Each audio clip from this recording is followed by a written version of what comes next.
Muy bien, hermanos, buenas noches, bienvenidos a todos. Quiero invitarlos a que puedan buscar ahí en sus Biblias la primera carta de Pedro. Vamos a llegar hasta el capítulo 4, el versículo 12.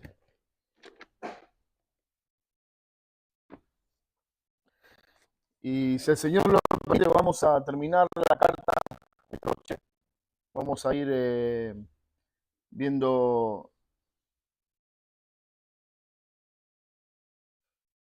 la mayoría de los versículos de una manera quizás más rápida,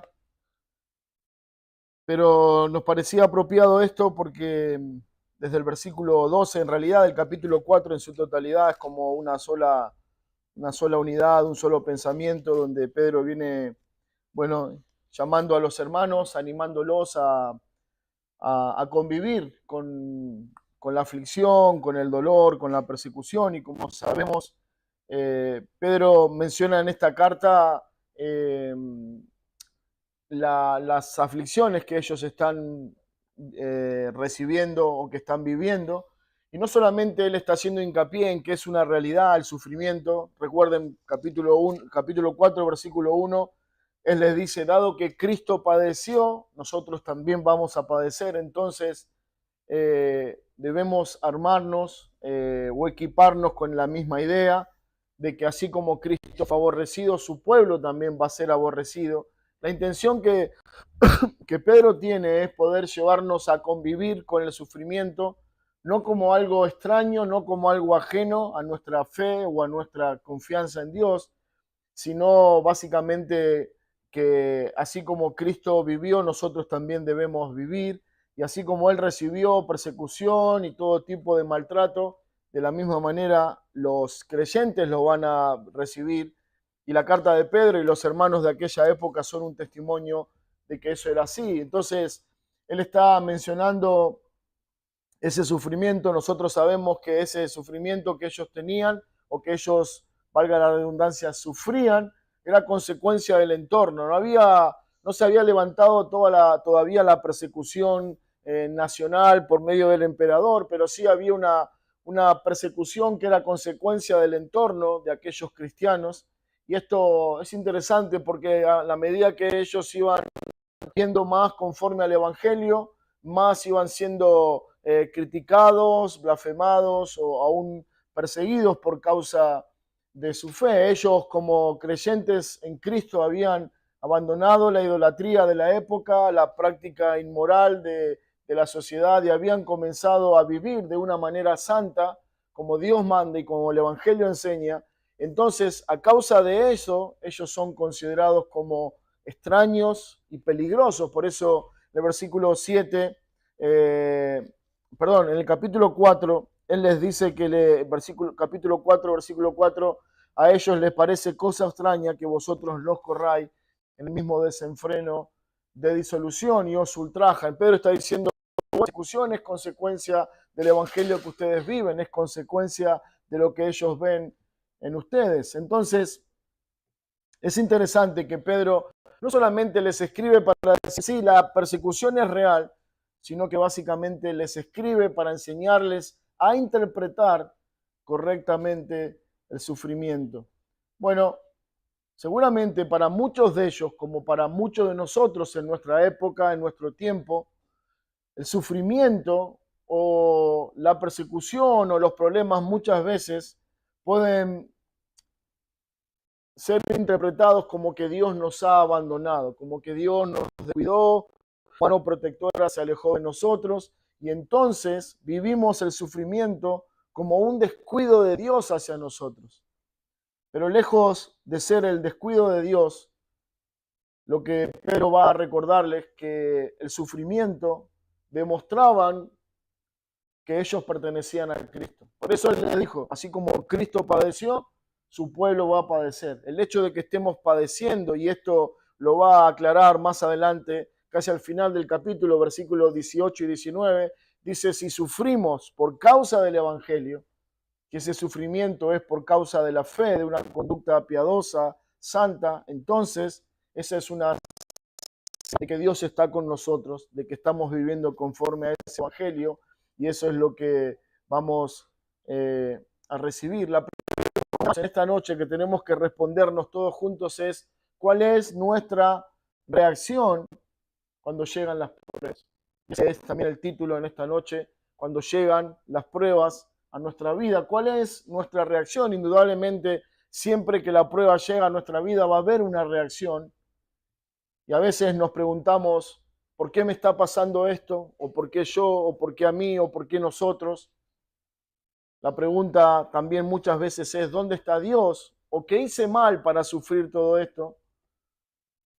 Y quizás era la pregunta de los hermanos en aquella época, no lo especifica Pedro, pero sí lo que vemos con claridad es que hay una clara intención de llevarles a pensar a ellos que lo que están padeciendo tiene que ser bien entendido para poder ser asimilado y llevado a la fe conforme el Evangelio. Quiero que leamos juntos entonces versículo 12 en adelante.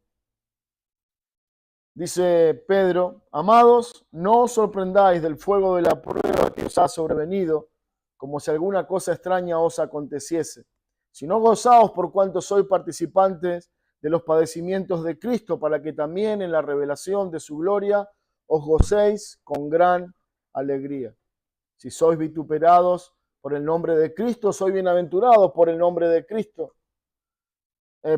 Porque el glorioso Espíritu de Dios reposa sobre vosotros. Ciertamente de parte de ellos Él es blasfemado, pero por vosotros es glorificado. Así que ninguno de vosotros padezca como homicida o ladrón o malhechor o por entremeterse en lo ajeno, pero si alguno padece como cristiano, no se avergüence, sino glorifique a Dios por ello. Porque es tiempo que el juicio, comience por la casa de Dios. Y si primero comienza por nosotros, ¿cuál será el fin de aquellos que no obedecen al Evangelio de Dios? Y si el justo con dificultad se salva, ¿en dónde aparecerá el impío y el pecador? De modo que los que padecen según la voluntad de Dios encomienden sus almas al fiel Creador y hagan el bien. Muy bien, hermanos, versículos 12 y 13 vamos a tomarlos como un pensamiento, y vamos a tomar de acá nuestro primer encabezado que nos lleva a pensar en cómo reaccionar correctamente frente a las pruebas. Lo primero que Pedro les va a decir es como él escribe. Esto es muy similar a lo que Juan hace en su carta a los hermanos de los amados o los hijitos. Y él dice: amados, no os sorprendáis del fuego de la prueba que os ha sobrevenido, como si alguna cosa extraña os aconteciese. Lo que él está diciendo, hermanos, es verdad. La prueba puede ser dura, la prueba puede ser difícil, debe ser una razón para cuestionarnos qué hemos hecho mal, pero tenemos que saber que la prueba que nos ha sobrevenido no es algo extraño, no es algo que escapa a la realidad de nuestra fe, al cuidado de Dios. Bueno, cuando las pruebas llegan, producen una reacción, correcta o incorrecta. Si el Señor en su gracia lo permite, la prueba llega a nuestra vida y podemos decir: bueno, esta prueba es el medio que Dios va a usar para trabajar en mí, para purificar mi fe, mi esperanza y mi confianza en Él. O podemos reaccionar de una manera incorrecta, preguntándonos: Señor, ¿por qué a mí? En realidad la pregunta debería ser: ¿por qué yo no? Si la prueba es el medio que Dios usa para purificarme y limpiarme, deberíamos entonces continuamente ser probados. Pero evidentemente es a causa de lo que Pedro está escribiendo que nosotros podemos concluir en que él está diciendo: ustedes tienen que interpretar bien las pruebas, porque reaccionar incorrectamente frente a las pruebas nos pone en un lugar incorrecto que no es de beneficio para nuestras almas. En el contexto de la carta y de lo que está sucediendo, los hermanos están reaccionando negativamente, por lo que podemos entender, y por eso Pedro les escribe con esta frase: amados. Posiblemente ellos, como nosotros, en el tiempo de la prueba, pensamos que Dios nos ha descuidado, que su amor ya no es el mismo amor que nos salvó y que nos buscó y que nos redimió. Pero Él les recuerda y les dice: no se olviden, siguen siendo amados. Son amados para mí, dice Pedro, pero también son amados para el Señor. Entonces les recuerda que aunque el mundo le rechace, que el mundo le aborrece, como ya lo anunció anteriormente, ellos no han sido olvidados por Dios. Y la prueba de amor de Dios es que Él los sigue sosteniendo en el medio de estas pruebas que ellos están viviendo. Bueno, Él les dice, no os sorprendáis. No te sorprendas.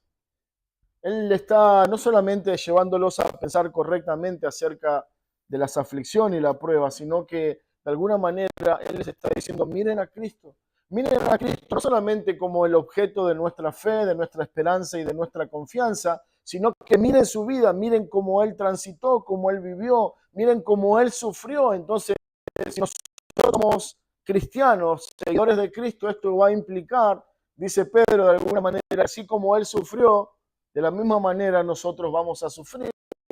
No deberían sorprendernos las pruebas, porque si Él, siendo santo y quien era, fue perseguido, fue blasfemado y de alguna manera sufrió un tipo de prueba, de la misma manera nosotros, por ser seguidores de Cristo, vamos a atravesar la misma situación.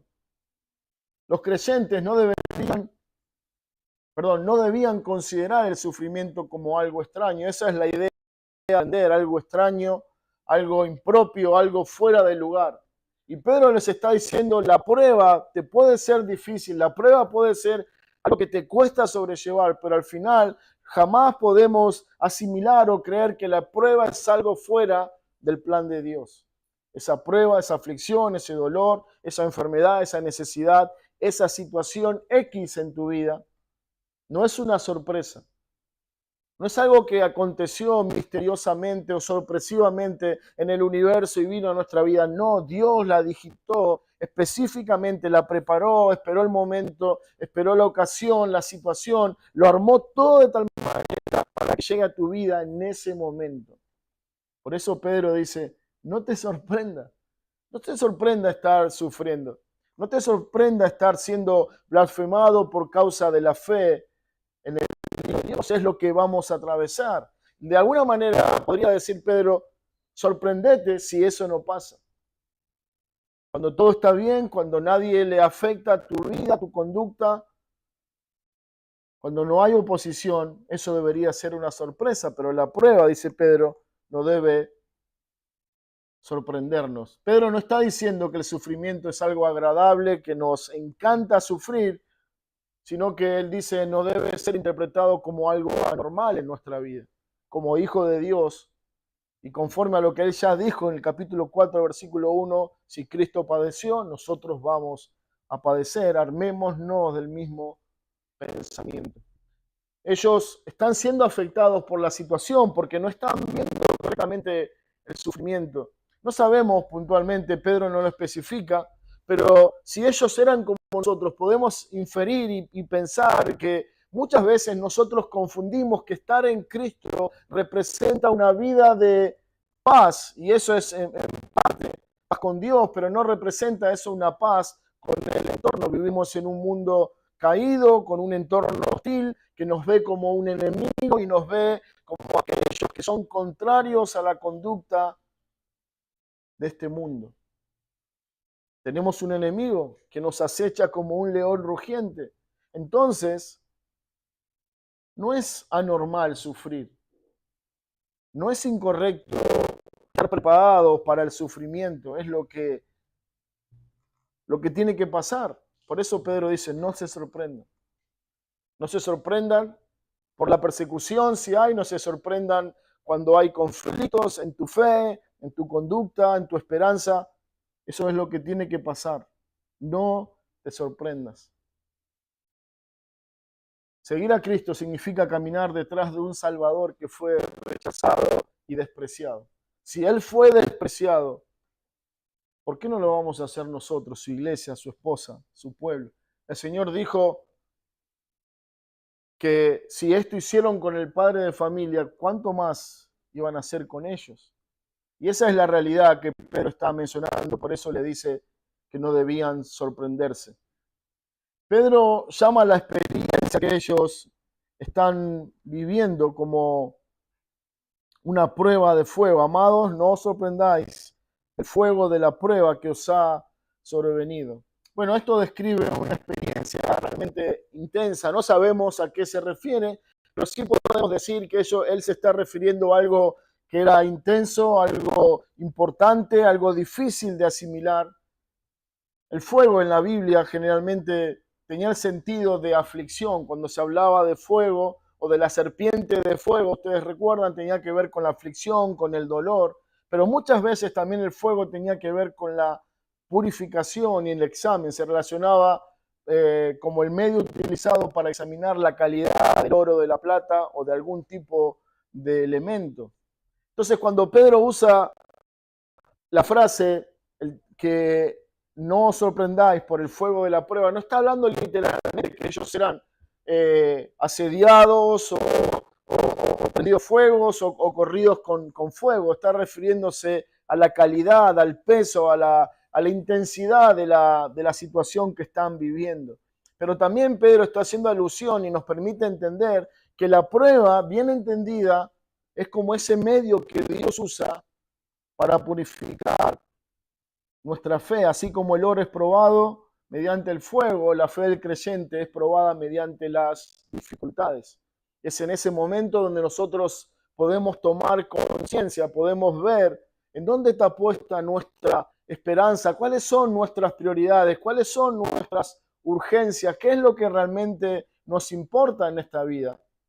Y es a través de las pruebas que Dios nos muestra esa realidad, no porque Él lo desconozca, sino porque nosotros no somos conscientes de eso. El fuego de la frase, el fuego de la prueba, nos lleva a pensar en esa escena de los tres jóvenes cristianos, amigos de Daniel, que por no entregarse a la cultura idolátrica de aquella época, de ese rey que quería ser venerado o adorado como un dios, entonces como ellos no se entregaron a eso, fueron condenados a morir consumidos por el fuego. Todos recuerdan esa historia y si nosotros leemos con detenimiento esa historia, podemos ver cuánta similitud hay a lo que Pedro está diciendo. Ellos están siendo perseguidos, blasfemados, acusados por el entorno que ven ellos, una vida distinta a la cultura, a la sociedad de la época. Y es un poco lo que los hermanos en Primera de Pedro están viviendo. Pero quiero que brevemente nos acerquemos ahí hasta el libro de Daniel, capítulo 3. Y vamos a leer algunos versículos rápidamente. Daniel 3, versículo 17.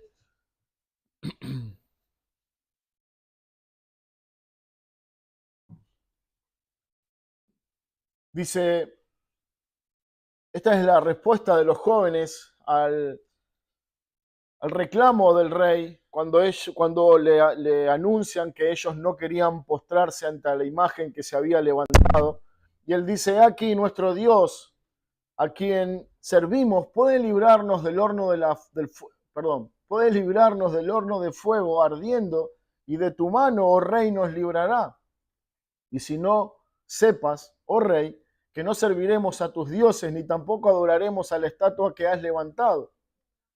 Entonces, versículo 19 dice, Nabucodonosor se llenó de ira y se demudó el aspecto de su rostro contra Sadrach, Mesach y Abed-nego y ordenó que el horno se calentase 7 veces más de lo acostumbrado.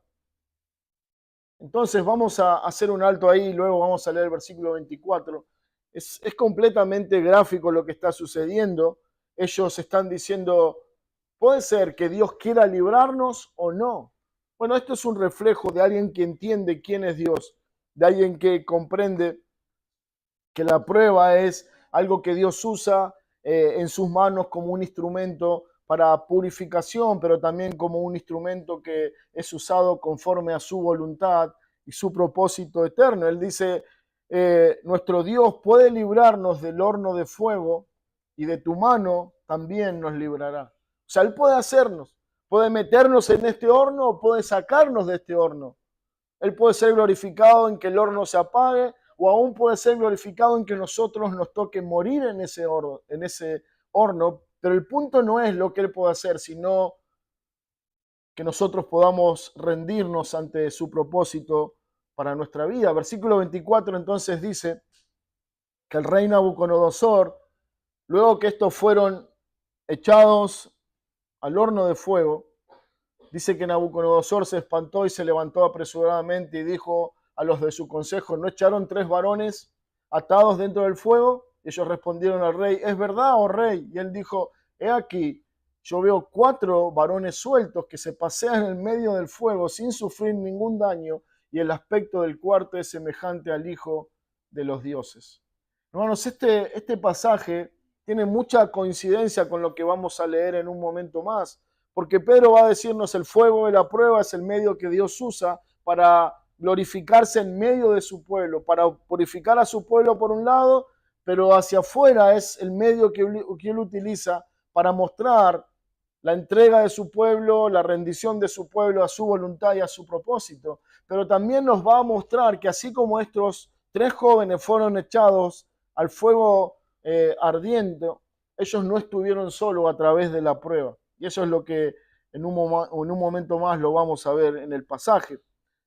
Bueno, el fuego de la prueba nos lleva a pensar en esta escena.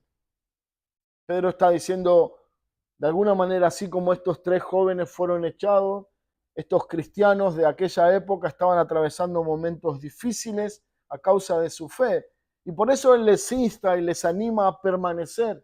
No es algo extraño, no es algo extraño que te critiquen por tu fe, que hablen mal, mintiendo de vos por causa de tu conducta en el Evangelio. Es lo que tiene que pasar. El fuego no está fuera del control de Dios.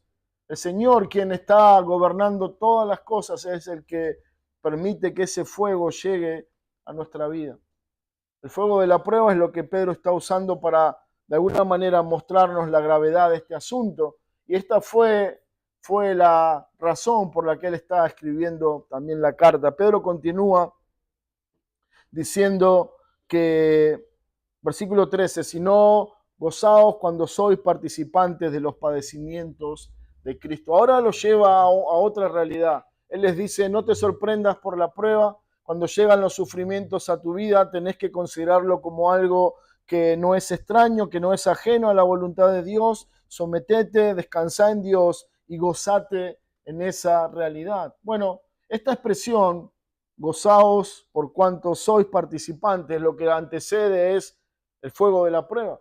Es como que Pedro está diciendo: cuando el fuego de la prueba llega a tu vida, gozate por cuanto estás siendo participante de los mismos padecimientos de Cristo. Bueno, es una expresión difícil de asimilar.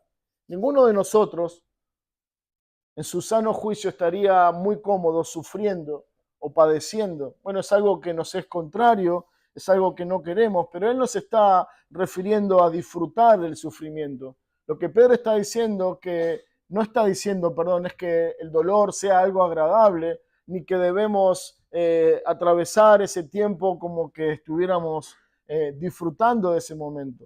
El contraste es sumamente claro de lo que Pedro está diciendo.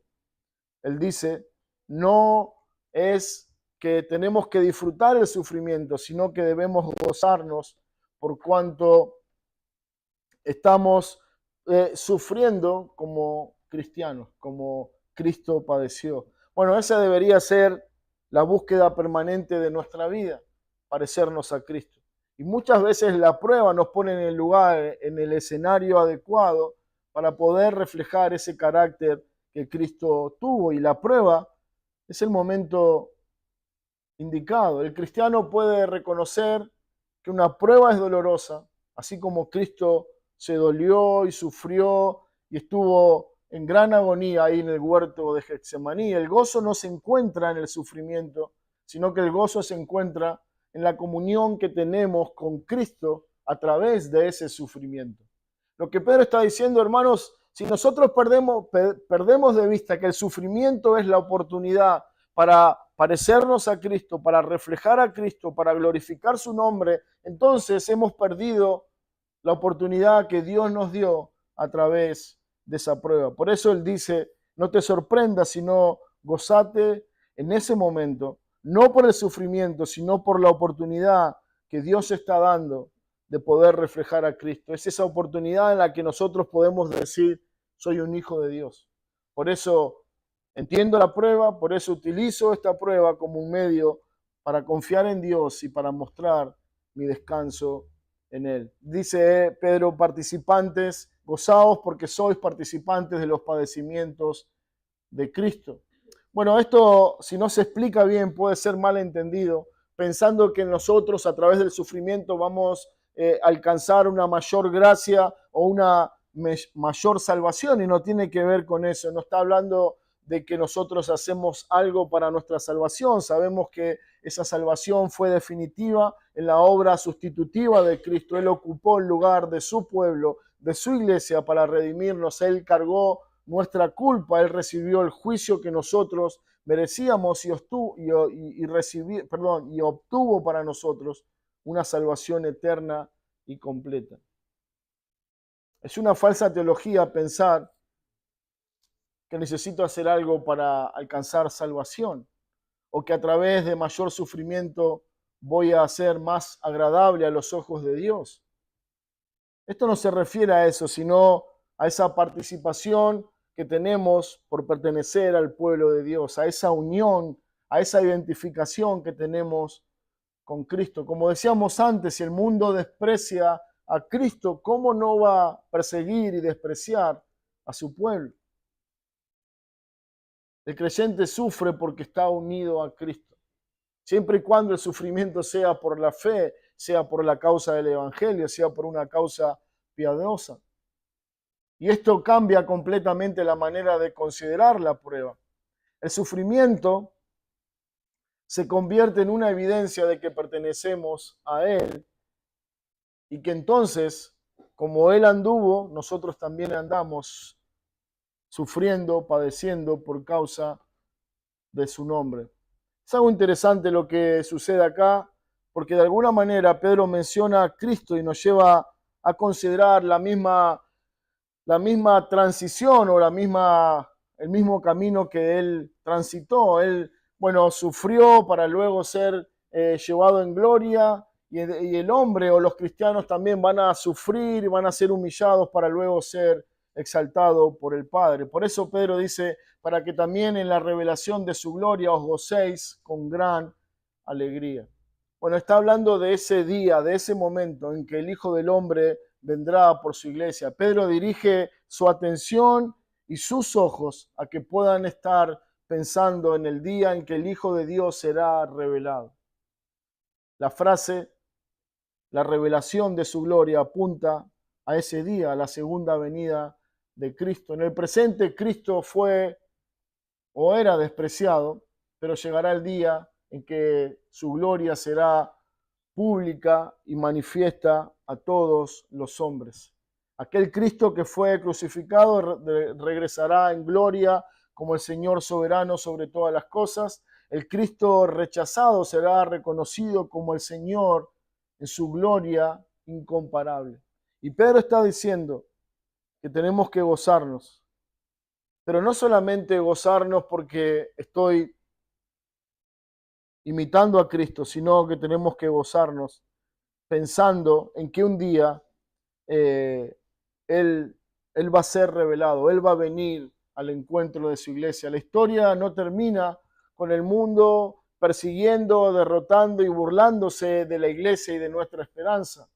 Lo que Pedro está llevando a pensar es que la historia de nuestra fe termina con un Cristo que aparece en gloria, lleno de honor y lleno de gloria, y que su pueblo se goza delante de su Señor. Y eso es lo que está diciendo. Sí, vamos a padecer, pero no se olviden, Él está con gran gloria, y en ese día nos gozaremos con gran alegría. Versículo 14 dice, si sois vituperados por el nombre de Cristo, sois bienaventurados, porque el glorioso Espíritu de Dios reposa sobre vosotros.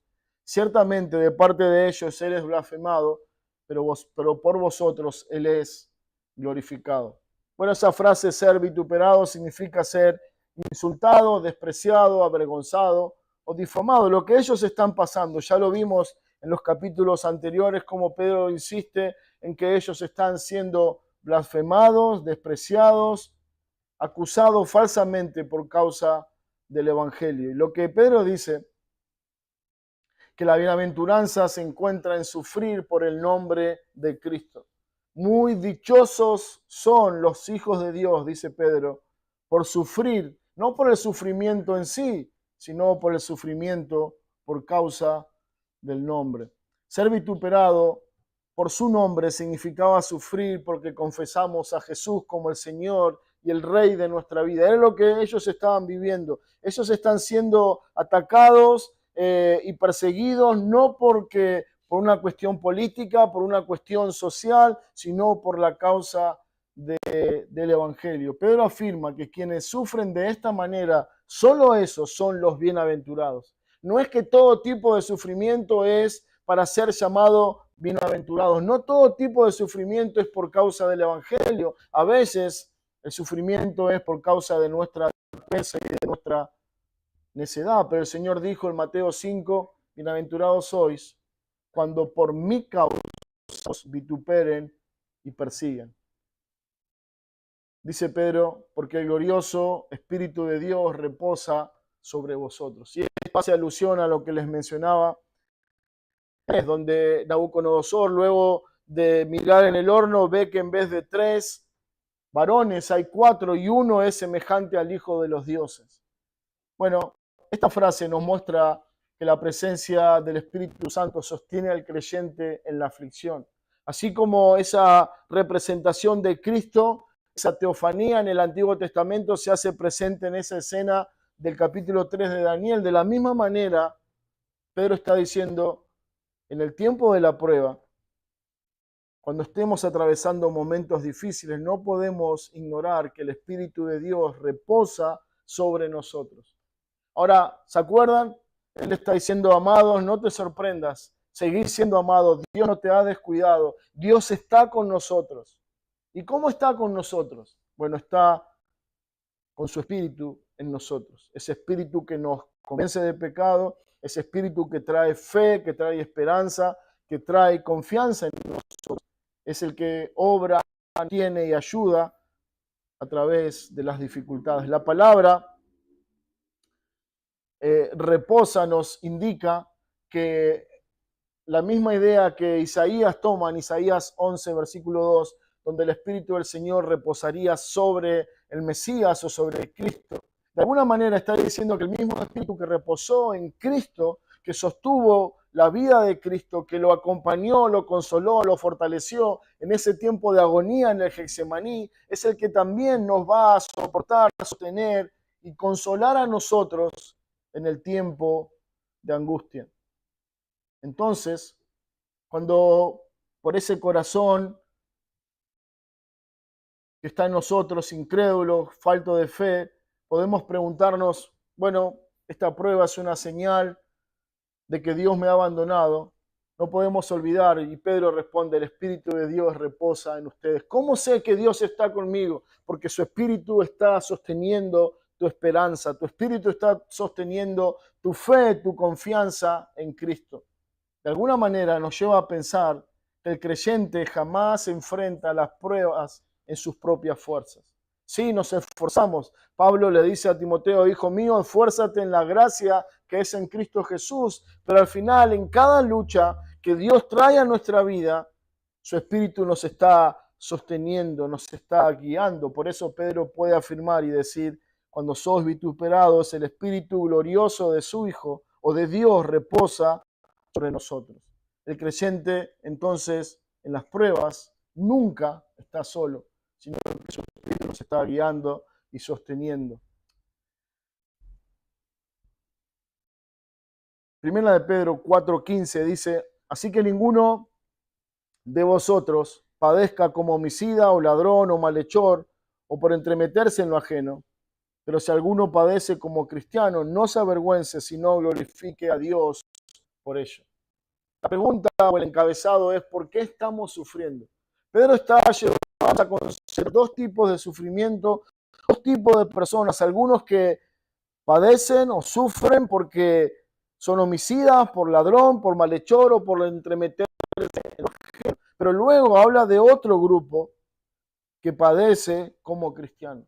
Los versículos 16 son los que Pedro dice, estos son bienaventurados, porque son hijos de Dios, porque son piadosos, porque su sufrimiento no es a causa de pecado, de maldad, de robo o de mala conducta, sino que padecen por causa del Evangelio.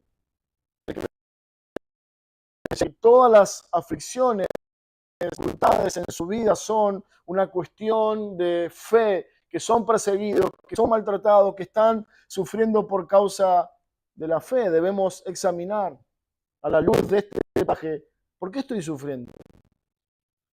¿Es por mi conducta en el Evangelio? ¿Es por mi principio cristiano? ¿Es por esa búsqueda de la santidad? ¿Por la piadosa? ¿O estoy sufriendo de mi torpeza, de mi pecado, de mi rebelión a la verdad de Dios? Pedro expresamente dice, si alguno como cristiano, es muchas veces que la palabra aparece en el Nuevo Testamento. Al principio, esta palabra cristiano fue utilizada por los enemigos de la fe, por los detractores del Evangelio, quienes llamaron a ese grupo que seguía a Cristo cristianos, seguidores de Cristo. Pero Pedro no lo usa de esa manera, se usa como un de honor. Como viene hablando a través de toda la carta, el sufrimiento debe ser algo que nos avergüenza, no debe ser algo que nos entristece, sino que nos honra. Sufrimos así como nuestro Señor sufrió. Por eso dice él, no malinterpreten las pruebas, no sean afectados malentendiendo el sufrimiento. Si el sufrimiento es por causa de nuestra fe, por causa de Cristo, por causa de vivir como Él vivió, entonces no es un motivo de vergüenza, sino un motivo que glorifica a Dios y su nombre. El sufrimiento, viéndolo desde este punto de vista, se transforma en una preciosa oportunidad para demostrar que Cristo vale más que toda aprobación, que nuestro propio bien, que nuestra propia reputación y que nuestro propio nombre. Lo importante es Cristo, que su nombre sea glorificado. Versículo 17 dice Pedro, porque es tiempo, que el juicio comience por la casa de Dios. Y si primero comienza por nosotros, ¿cuál será el fin de aquellos que no obedecen al Evangelio de Dios? Y si el justo con dificultad se salva, ¿en dónde aparecerá el impío y el pecador? De modo que los que padecen según la voluntad de Dios encomienden sus almas al fiel Creador y hagan el bien. Permanecer en la fe a pesar de las aflicciones es nuestro siguiente encabezado. Es un versículo que requiere mucha atención para poder ser bien entendido. Lo primero que dice el versículo 17, porque es tiempo que el juicio de Dios comience por la casa de Dios. Esto me hace pensar en la misma figura que Pablo toma en 1 Timoteo diciendo que la iglesia es la casa del Dios viviente. Esta es su casa y dice que Dios va a comenzar el juicio o la prueba o la corrección por su casa. Y esto es muy interesante porque nos lleva a pensar en lo que está sucediendo en la carta. Pedro le dice, versículo 12, no te sorprendas por la prueba, porque el juicio va a comenzar por la iglesia. El juicio, las pruebas, el sufrimiento va a venir a la casa de Dios primeramente. Y no como una cuestión de evaluar, probar quién es del Señor y quién no es del Señor, sino que comienza por la casa, porque tiene la intención de examinar, de corregir, de purificar su pueblo, su iglesia.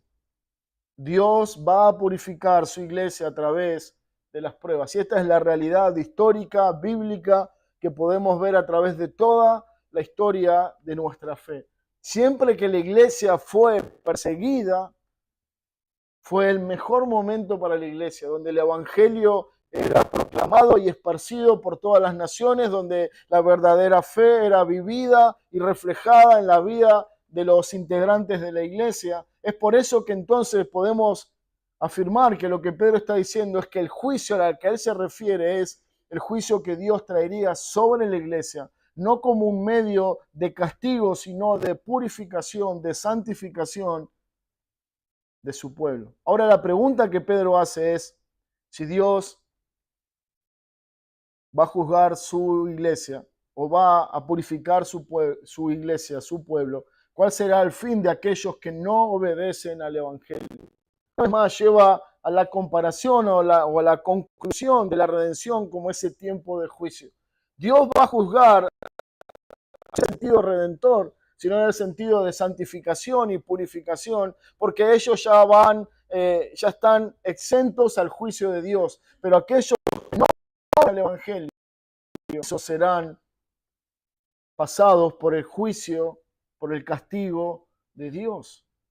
Y esa es la advertencia que como iglesia tenemos que hacer. Si hay alguien en medio nuestro que aún no pertenece a la iglesia, hablando espiritualmente, que no pertenece a Cristo, entonces tiene que saber que un día atravesará ese tiempo de castigo, de juicio por no obedecer al Evangelio. El versículo 18 dice, y si el justo con dificultad se salva. La expresión con dificultad se salva no significa o no debe ser entendida como que nosotros hacemos algo para lograr nuestra salvación, sino que nos está hablando de ese tiempo de prueba o de dificultad o a causa de las aflicciones que nuestra fe va a traer por ser una fe verdadera. Es lo que dice la palabra, que el camino de justo hacia la gloria atraviesa pruebas, aflicciones y perseverancia. Hechos 14:22 dice, es necesario que a través de muchas tribulaciones entremos en Dios. Por eso dice Pedro, con dificultad se salva, con sufrimiento, a través de muchas penalidades van a llegar a consumar su esperanza en gloria. Pero eso no quiere decir que es por sufrimiento que somos salvos, sino que dado que somos salvos vamos a pasar ese tipo de tribulaciones. Versículo 19 dice, de modo que los que padecen según la voluntad de Dios encomienden sus almas al fiel Creador y hagan el bien. Una vez más, Pedro vuelve al punto inicial, dice, hermanos, debemos pensar en esto. Todo sufrimiento es conforme a la voluntad de Dios. Por eso no debes sorprenderte, no debes vivir cada acontecimiento negativo que escapó de la voluntad de Dios. Todo lo que sucede en la vida del Hijo de Dios es conforme al plan eterno de nuestro Padre. El sufrimiento, entonces, no debe tomarnos como sorpresa, como algo que Dios descuidó o desconoció. Dios dirige las pruebas, las aflicciones a nuestra vida en el momento indicado para llevarnos a una mayor pureza y una mayor santificación de nuestra fe. Dice Pedro que cuando estamos sufriendo, lo que debemos tomar, dice, en sus almas al fiel Creador. De modo que los que padecen según la voluntad de Dios encomienden sus almas al y hagan el bien. Lo que él está diciendo es que está sufriendo sus cosas, que están siendo blasfemados y tildados de ladrones, de mentirosos. Él dice, no se preocupen. La manera de enfrentar tu problema es encomendar tu alma, tu vida, tu cuidado a aquel que es. El verbo que Pedro está usando significa depositar algo mucho valor, algo extremadamente valioso en las manos de alguien que puede protegerlo, alguien que es digno de toda confianza y seguridad. Bueno, esa misma idea aparece en la cruz del Calvario, en Lucas 23, cuando el Señor dijo, Padre, en tus manos encomiendo mi espíritu. Alguien que quiere el bien para tu vida, quiere lo mejor para nosotros, Dios en Cristo o a través de Cristo. Entonces Pedro dice, confías en Dios, estás seguro que Dios quiere para tu alma, para tu vida, entonces en tu vida su cuidado, descansa en que todo es a su voluntad. No te hagas problemas por los conflictos, por las tribulaciones. Encomendá tu vida, tu seguridad a sus manos poderosas, fuertes, eternas, y descansa en Él. Él lo llama el fiel creador. Dice, Él es el fiel creador. Él es el que te creó. Lo que leemos en Colosenses 3, Él creó las cosas con el poder de su palabra y Él mismo tiene todas las cosas. Pedro está diciendo, aquel que te cree es el mismo que tiene poder para conservarte la vida. Y si Él quiere sacarte la vida, la va a hacer. ¿Quién puede resistirse? Él gobierna la creación.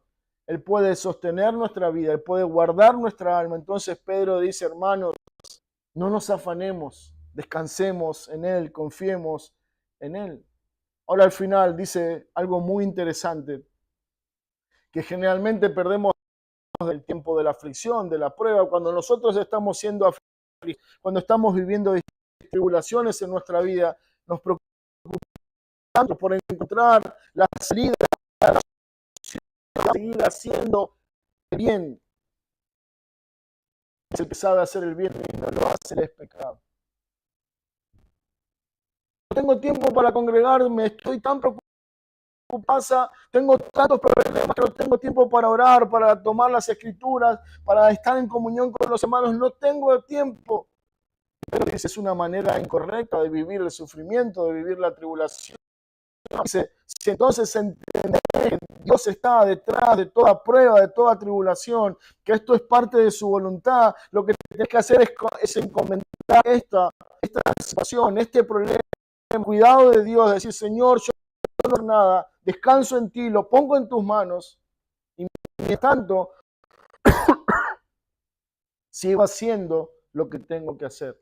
Dice Pedro, sigan haciendo el bien a pesar señal que vemos a través de todo el Nuevo Testamento, de cómo la iglesia era, por donde la iglesia iba, el evangelio era, la palabra de Dios era predicada, la iglesia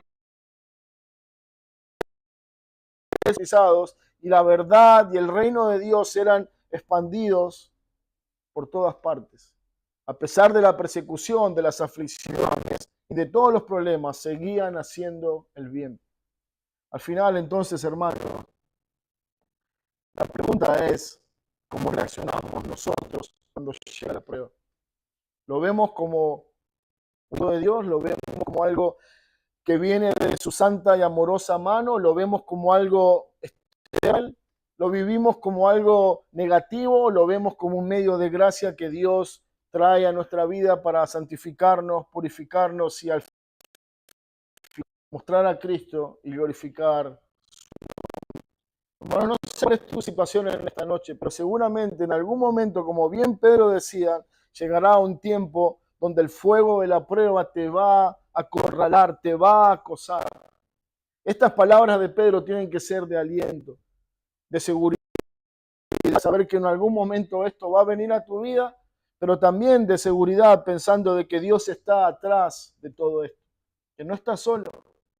Puede parecer la aflicción extremadamente difícil, pero al final saber que el Espíritu de Dios que reposa en nosotros nos sostiene, nos acompaña. Y mientras estás atravesando ese momento, recuerda de descansar o entregar tu vida, tu cuidado, la solución de ese problema, aquel que es el fiel creador, y continuemos haciendo el bien para la gloria de su nombre.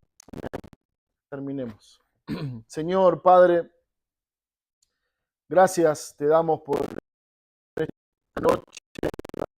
Podemos estar congregados, reunidos y